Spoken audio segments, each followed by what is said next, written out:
शहर से बाहर निकलकर एक छोटी नाव में सवार होकर प्रशांत महासागर के मध्य में मछली पकड़ने आए। जैसे ही उन्होंने जाल फेंका, समुद्र की गहराई से अचानक एक शक्तिशाली खिंचाव आया। मछली जोर से खींचते समय गलती से पानी में गिर गई, लेकिन वह तुरंत नाव पर वापस नहीं आया, बल्कि अपनी रोजी रोटी के उपकरण को वापस पाने के लिए उसने जान का खतरा उठाकर मछली जाल गायब होने की दिशा में तैरना चुना। वह यह नहीं जानता था कि इस शांत समुद्र की सतह के नीचे एक ऐसी खतरनाक ताकत छुपी हुई है जो मानव समझ से परे है। मछुआरे को इसकी खबर नहीं थी कि जाल बस चट्टानों में फंसा हुआ था। उसने जल्दी से छोटा चाकू निकाला और मछली जाल को काटने की कोशिश की, लेकिन उसने जरा भी ध्यान नहीं दिया कि आसपास की रोशनी धीरे धीरे कम हो रही थी। जब मछुआरे ने स्थिति की गड़बड़ी महसूस की, तब तक लाखों समुद्री मछलियां दिखाई देने लगीं। हत्यारे व्हेल की लाश ज्वार के साथ तट पर आ गई। उसके शरीर पर डरावनी चोटों के निशान थे। इसलिए समुद्री शोधकर्ताओं को शक है कि यह पास के मछुआरों का काम है, लेकिन जब वे बंदरगाह पर पहुंचकर पूछताछ करते हैं तो उन्हें मुख्य मछुआरे से पता चलता है कि हत्या करने वाले व्हेल ने खुद ही मछली पकड़ने वाली नौका पर हमला करना शुरू कर दिया था, जिसके कारण मछुआरों को मजबूरन दरांती और कुल्हाड़ी उठानी पड़ी। लेकिन तर्क के लिहाज से यह समझ में नहीं आता, क्योंकि हत्यारे व्हेल सामूहिक जीव होते हैं और आमतौर पर ऐसा नहीं करते। और हाल ही में तो एक भी सुनहरी मछली नहीं देखी, जो स्पष्ट रूप से सामान्य नहीं है, लेकिन कहने को तो यह संयोग भी हो सकता है। अगले दिन किट ने सोनार से काफी सारी सुनहरी मछलियों का पता लगाया, तो वह तुरंत तेज नाव चलाकर सुनहरी मछलियों के समूह के ऊपर गया और ध्वनि पकड़ने वाला उपकरण फेंक दिया। जैसे ही सुनने के उपकरण में लगातार सुनाई दे रही गोल्डन फिश की आवाजें किट को सुनाई दी, उसका चिंतित मन थोड़ा शांत हो गया। लेकिन यह राहत अधिक समय तक नहीं रही कि अचानक एक हम्पबैक व्हेल छोटी नाव के पास दिखाई दी। ऐसा लग रहा था जैसे वह जानबूझकर कीट के सामने रुकी हो और अपनी आंखों से उसे घूर रही हो, जिससे कीट को ठंड लगने लगी। लेकिन अच्छी बात यह थी कि व्हेल ने कोई अजीब हरकत नहीं की। कुछ सेकंड के लिए रुकी और फिर से गहरे समुद्र में डूब गई। लेकिन जैसे ही वह इसका और निरीक्षण करना चाहता था, उसने अचानक समुद्र की सतह पर बड़ी संख्या में किलर व्हेल देखी। हमेशा ध्यान से दूर की ओर जा रहे दर्शनीय जहाज की ओर तेजी से तैरने लगे। कल की घटनाओं को ध्यान में रखते हुए कीट के मन में अचानक एक अशुभ भावना जाग उठी।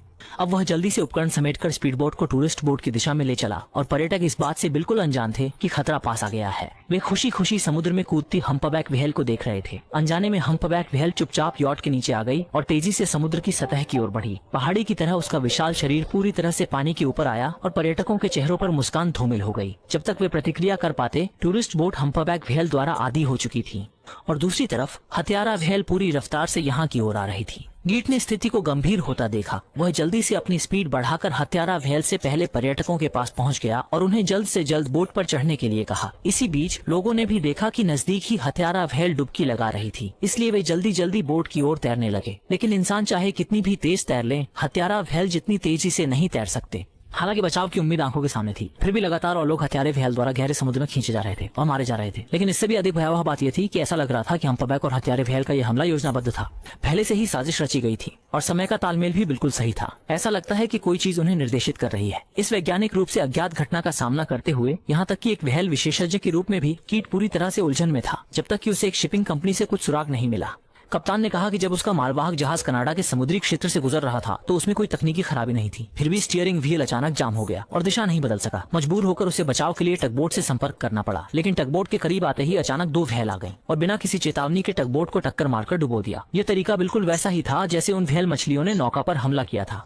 और अधिक अजीब बात यह थी कि जब मालवाहक जहाज बंदरगाह पर जांच के लिए आया तो पता चला कि स्तंभों की वजह से जहाज की दिशा बिगड़ा गई थी। लेकिन समुद्र में जाने से पहले जहाज का तल साफ था। तेजी से प्रजनन की क्षमता के बावजूद मात्र 18 दिनों में लाखों उत्पन्न होना संभव नहीं था, जिससे कीट का ज्ञान फिर से हिल गया। वह कुछ नमूने लेकर परीक्षण के लिए लौटने का फैसला करता है और इसी प्रक्रिया में उसने पाया कि टाइगर व्हेल पागल हो गई थी। कारण यह था कि उसने टैंग हू के शरीर के अंदर एक अद्वितीय फफूंद की खोज की। सतर्कता बरतते हुए किट ने पहले समुद्र तट पर धकेली गई हत्यारी व्हेल की लाश का परीक्षण किया और पाया कि उसी फफूंद का अस्तित्व हत्यारी व्हेल के मस्तिष्क में भी है।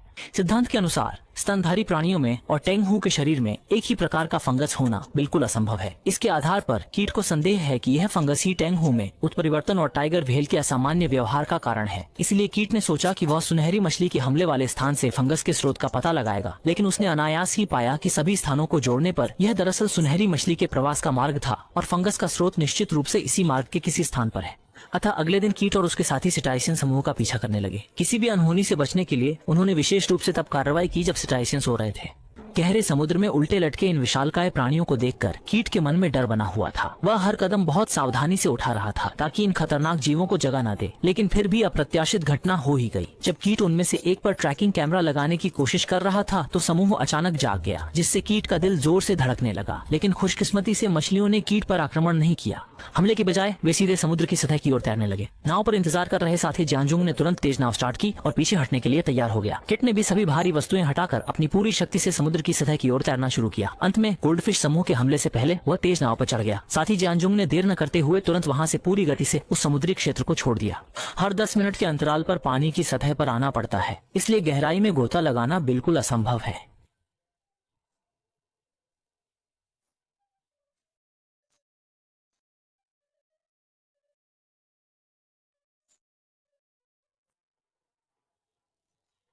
और साथ ही वह लगातार अजीब आवाजें भी निकालते रहे। और जब गोल्डफिश का समूह प्रकाश के पास पहुंचा तो उन्होंने और गहराई में जाना बंद कर दिया और वहीं स्थिर होकर इस सफेद रोशनी की पूजा करते हुए प्रतीत हुए। दृश्य इसी पर रुक गया।